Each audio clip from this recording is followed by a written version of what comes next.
আজ যমুনার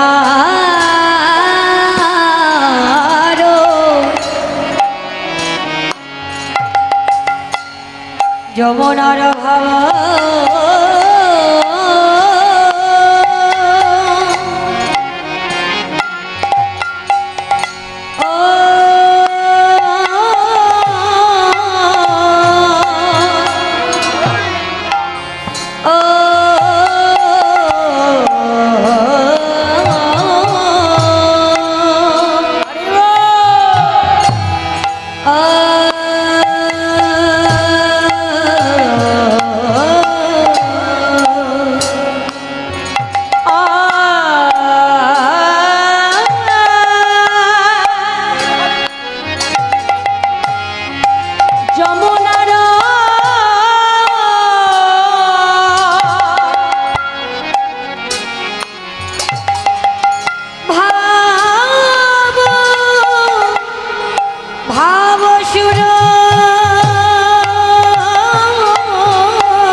আজ ধনের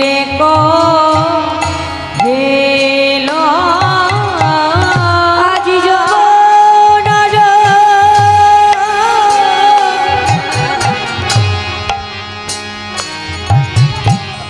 ভাব ভাব সুর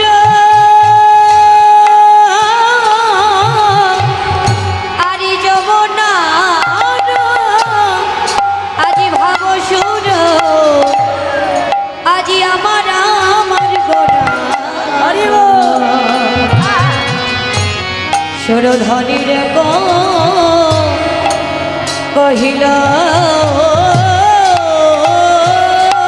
বলে এই তো সেই যমুনা, বলে এই তো সেই যমুনা, এই তো সেই যমুনা, বলে এই তো সেই যমুনা, পেয়েছি তার নমুনা, এই তো সেই যমুনা, বলে পেয়েছি তার নমুনা, এই তো সেই যমুনা। আর ভাবে নিধি গৌর বলে এই তো সেই যমুনা, জি ভাবে নিধি গৌর বলে এই তো সেই যমুনা। আজ ব্রজ ভাবে বিভোর হয়ে বলে এই তো সেই যমুনা, আজি ব্রজ ভাবে বিভোর হয়ে বলে এই তো সেই যমুনা। পৌরব ভাবে বিভোর হয়ে বলে এই তো সেই যমুনা, সেই পৌরবে ভাবে বিভোর হয়ে নিধি গৌর হলি পৌরবে ভাবে বিভোর হয়ে নিধি গৌর হরি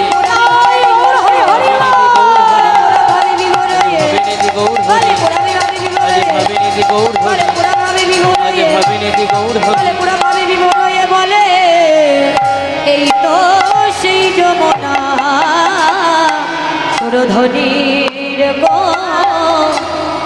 কহিল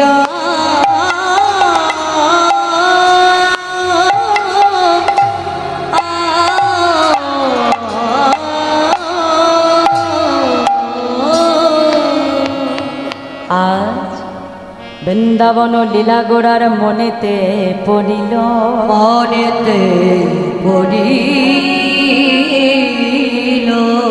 যমুনার ভাব সুর, সুরধনির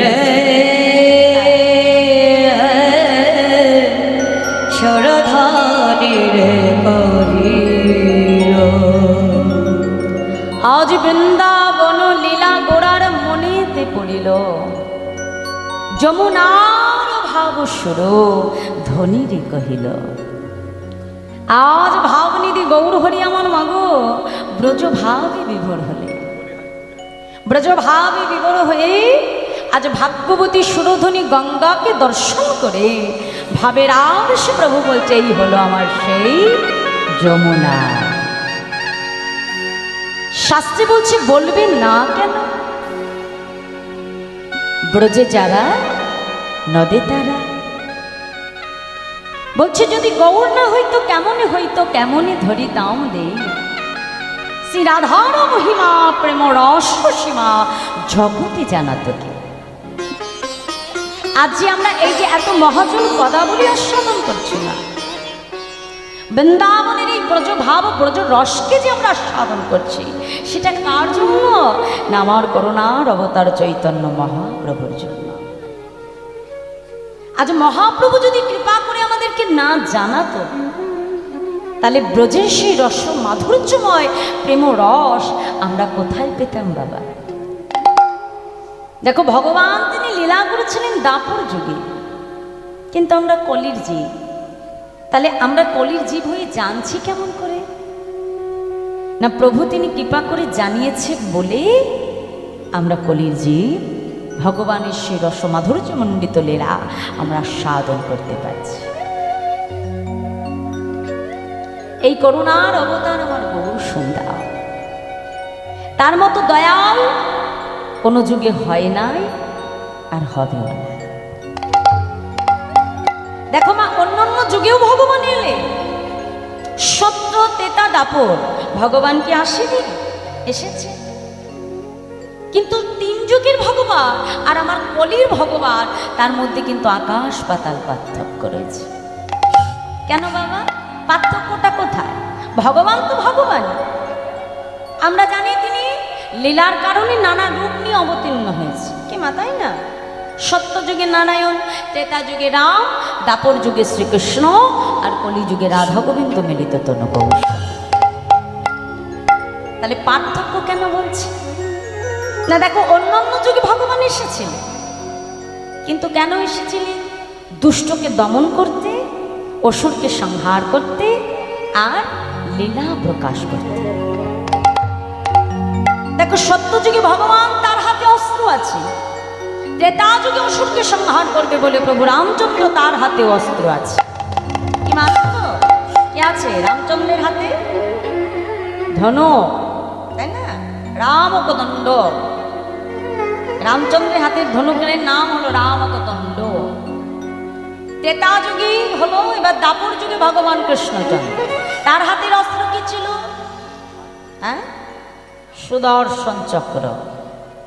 কিন্তু কলিযুগে ভগবানের হাতে কোনো অস্ত্র দেখতে পাই না। কি গো মায়েরা, আমার গৌর হরির হাতে কি কোনো অস্ত্র দেখি আমরা? চক্রও নাই, ধনুকও নাই, অস্ত্রও নাই, তাই না? তাহলে কলিযুগে প্রভু কিন্তু কোনো অস্ত্র নিয়ে আসলেন না। কি বললেন? না এবে অস্ত্র না ধরিব, প্রাণে কারণ না মানিব, হরিনামে চিত্ত শুদ্ধি করিব সবার। কলিযুগে ভগবান কিন্তু কোনো অস্ত্র নিলেন না। এই কলিযুগে ভগবান নামকে আশ্রয় করে এলেন, জীবের হাতে ধরলেন, পায়ে ধরলেন, নিজে হরি বলে কাঁদলেন। আমাদের মতো জীবকেও তিনি হরি বলেই কাঁদালেন। প্রভু নিজে কেঁদেছে মা, এবং জীবের দ্বারে দ্বারে হরিনাম প্রচার করেছে। আর এই প্রচার করতে গিয়ে প্রভুকে কত আঘাত সহ্য করতে হয়েছে মা। জগায় মাদায়ের মতো পাষণ্ড নবদ্বীপে ছিল, যাদের হাতে নিত্যানন্দ প্রভুকে কলসির আঘাত খেতে হয়েছে শুধুমাত্র হরিনাম প্রচার করবার। তাহলে তথাপিও কিন্তু তিনি নাম ছাড়েনি। দাদাকে ডেকে বলেছিল, দাদা আগে তুমি জীবের কাছে যে হরি বলাবে, আর তাতে যদি না বলতে চায়, হাতে ধরে পায়ে ধরে নাম তুমি দিলা। তাহলে ভেবে দেখো তো মা, তার মতো দয়াল আর কোনো যুগে আছে কি? কিন্তু আমরা সেই করুণার অবতার ভগবান গৌর হরিকে কাছে পেয়েও আমরা তাকে চিনতে পারলাম না। শাস্ত্র বলছে দেখো মা, নিগহ্যতাম সুলভম সুদুর্লভ প্লাবাং সুকল্পং গুরু কর্ণধার মায়ানুকুলেন নভস্ত্র ত্বরিতাম পুমান ভবদ্দিনা তরিত স্বা আত্মহা। আমাদের 18টি পুরাণের মধ্যে সর্বশ্রেষ্ঠ পুরাণ হলো শ্রীমদ্ ভাগবত। আর সেই শ্রীমদ্ ভাগবতের একদম চূড়ামণি শ্লোকটি হলো এই শ্লোক, যার মধ্যে দিয়ে আমাদের জীবের তিনি শিক্ষা দিয়েছেন। কি বললেন না, নিদেহিয়াদ্দাও সুলভং সুদুর্লভ, অর্থাৎ নি শব্দের অর্থ হলো নর, দেহ শব্দের অর্থ হলো শরীর, আদ্যাম শব্দের অর্থ হলো আদি নৌকা, অর্থাৎ নৌকারূপে যে দেহ কাণ্ডারিখানা আমরা পেয়েছি, এই দেহ নৌকাটা আমরা পেয়েছি। এই দেহ নৌকাটা পাওয়ার জন্য আমাদের প্রত্যেকটা জীবকে কিন্তু 80টা লক্ষ জনে ভ্রমণ করতে হয়। আমরা যদি কেউ মনে করি যে খুব সহজেই মনুষ্য জন্ম পাওয়া যায়, এটা কিন্তু নয়। এই মনুষ্য জন্মটা পাওয়ার জন্য শাস্ত্র বলছে যে স্থাবর বিংশতি নবলক্ষণী জলজা কৃমিয়ারুদ্র সংকপ পক্ষিণা 10 লক্ষ 30 লক্ষ কম পশুবানস্য 24 লক্ষানি মানব। অর্থাৎ স্থাবর বিংশতি, কথাগুলো মন দিয়ে শুনে নেবে না। বৃক্ষকুলে আমাদের জন্ম হয় কতবার? একবার দুবার নয়, 20 লক্ষ বার। কত না আম গাছ হয়েছি, জাম গাছ হয়েছি, গুল্ম লতা হয়েছি, মুক্তি পেলাম কবে মা? যেদিন তুলসী বৃক্ষরূপে আমার জন্ম হল। ওই তুলসী বৃক্ষরূপে জন্মগ্রহণ করে যেদিন এই দেহ দিয়ে আমি গৌর গোবিন্দ সেবা করতে পারলাম, সেই দিন 20 লক্ষ বৃক্ষ জন্ম হতে আমার মুক্তি লাভ হয়ে গেল। তারপরে বলছে নবলক্ষানি জলজা, এরপর 9 লক্ষ বার আমার জলের মধ্যে জন্মগ্রহণ করতে হবে। কত না ঝিনুক হয়েছি, শামুক হয়েছি, মাছ হয়েছি, পোকামাকড় হয়েছি। তাহলে জল থেকে আমাদের মুক্তি কবে হয় বাবা? যেদিন শঙ্খরূপে আমার জন্ম হবে। কেন মায়েরা? দেখো, জলের মধ্যে তো আরো সুন্দর সুন্দর বস্তু আছে, কিন্তু সেটা দিয়ে ভগবান সেবা হয় কি? ঝিনুক আছে না, ঝিনুক আরো সুন্দর দেখতে, তো সেটা দিয়ে ভগবানকে সেবা করি কি? তাহলে শুধু তো দেখতে সুন্দর হলেই হবে না, জাগতিক জগতে শুধু রূপ থাকলে ভগবান পাওয়া যায় না। ভগবান পেতে হলে তার চরণে তোমাকে সমর্পণ করতে জানতে হবে। তারপরে কি বলছি? কৃমিয়া রুদ্র সংকট, কৃমিকীট রূপে আমার জন্ম হলো 11 লক্ষ বার। কৃমিকীট জন্মের শেষ জন্ম হলো মধুকর, অর্থাৎ যেদিন মৌমাছি রূপে আমার জন্ম। তারপরে বলছি যে পক্ষী নাম 10 লক্ষ কম, পক্ষীকুলে আমার জন্ম হলো 10 লক্ষ বার। 30 লক্ষ কম পশুবানস্য, পশুকুলে জন্ম হলো আমার 30 লক্ষ বার। তাহলে এই যে 80টা লক্ষ জনই আমি ভ্রমণ করলাম, তারপরে বলছে 24 লক্ষানি মানব, এরপর 4 লক্ষ বার আমার মনুষ্য জন্ম। তাহলে মনুষ্য জীবনের ক্ষেত্রেও কিন্তু এটা ব্যতিক্রম নয়। দেখো, প্রত্যেকটা জন্মে যতক্ষণ না দেহটা দিয়ে তুমি ভগবানকে সেবা করতে পারবে, ততক্ষণ পর্যন্ত কিন্তু দেহের মুক্তি নাই।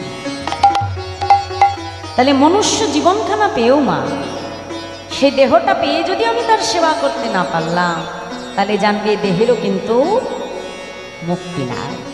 তা বলল নিদেহি একদম সুলভম সুদুর্লভ প্লাবাংশু কল্পং গুরু কর্ণধারা। তাহলে এই যে আমাদের দেহরূপ নৌকাটা ভগবান দিয়ে পাঠালেন বাবা, তাই দেহরূপ নৌকার কাণ্ডারিটাকে, কাণ্ডারি হলেন গুরুরূপী কাণ্ডারি। এই দেহ নৌকাটা যদি তোমাকে সংসার সাগর থেকে পার করতে হয় মা, তাহলে কার চরণকে আশ্রয় করতে হবে? না, সব গুরু চরণকে আশ্রয়। গুরু চরণকে যদি আশ্রয় না করো, তাহলে মা এই কাণ্ডারি নৌকা তুমি কখনো পার করতে পারবে। তাই বলছি নিদেহ একদম সুলভম সুদুর্লভ প্লাবাংশু কল্পং গুরু কর্ণধারা। তারপরে কি বলল? মায়ানুকূলে না, অর্থাৎ ভগবান তিনি কি করলেন? অনুকূলরূপী বাতাস আমাদের এই নৌকাকে পার করবার জন্য ভগবান পাঠিয়ে দিলেন। মায়ানুকূলে নানভস্ত্রিকা পুমান ভববদি না তরিত স্ব আত্মহ। তিনি বললেন সর্বশেষে বাবা, এ জগতে যেজন দেহরূপ কাণ্ডারি পেয়ে, অর্থাৎ দেহরূপ নৌকা পেয়ে, গুরুরূপ কাণ্ডারি পেয়ে, অনুকূল বাতাস পেয়ে, এই তিনটে জিনিস না পেয়েও, এই তিনটে জিনিসকে ভগবান দিয়ে পাঠিয়েছে, এই তিনটে জিনিসকে পেয়েও যে জীব এই সংসাররূপী সাগর পার হতে পারে না, সেই জীবই কিন্তু এই জগতে আত্মঘাতী। আমরা এক কথায় কি জানি মা, আত্মঘাতী কাকে বলে? আস্তে, আত্মঘাতী কাকে বলে? ভোকালটা একটু ডেপ করো, রিভার্বটা রাখো, সেম রাখো, কমাবে না। আত্মঘাতী কাকে বলে মা? আমরা জানি কি, যারা আত্মহত্যা করে, অর্থাৎ এই যে গলায় দড়ি দিয়ে মারা যায়, রেলে কাটা পড়ে মারা যায়, আমরা এদেরকে আত্মঘাতী বলি, আত্মহত্যা করেছে, তাই না মা? কিন্তু এখানে ভাগবত কত সুন্দর একটা কথা বললে, বলছে জগতে তারা শুধু আত্মঘাতী নয়। আত্মঘাতী তারা নয়, আত্মঘাতী কারা না, আমার আপনার মতো জীব যারা এত সুন্দর দুর্লভ মনুষ্য জন্ম পেয়ে সদ্গুরুচরণ আশ্রয় করে সংসাররূপী সাগরকে পার করবার জন্য হরিনাম সংকীর্তনের অনুকূলরূপী বাতাস পেয়ে যে জীব সংসার সাগর পার হতে পারে না এই জগতে, সেই জীবই হলো একমাত্র আত্মঘাতী। তাহলে এই সংসার সাগরকে যদি তোমাকে পার করতে হয়, সদ্গুরুচরণকে আশ্রয় করতে হবে, আর গুরুচরণকে আশ্রয় করে হরিনামকে তোমার আশ্রয় করতে হবে। মহাপ্রভু বললেন যে হরির নাম হরে নামৈব কেবলম কলো নাস্তেব গতি রন্যথা। হরিনাম বিনা আমাদের কলিজীবের গতি নাই, গতি নাই, গতি না। হরিনামই হলো আমাদের একমাত্র মুক্তির পথ। আর সেই হরিনামকে আশ্রয় করে এলেন কি আমার চৈতন্য মহাপ্রভু, সঙ্গে আনলেন কাকে? দাদা নিত্যানন্দ প্রভু। আজ নিতাই গৌর দুটি ভাই নদিয়ার রাজপথে দাঁড়িয়ে দুটি বাহু প্রসার করে নদেবাসীকে ডেকে বলছেন, নদেবাসী তোমরা সকলে আমার সঙ্গে বলো। কি বলবো প্রভু? তোমরা বলো, প্রেমানন্দে মেতে হরি বলো,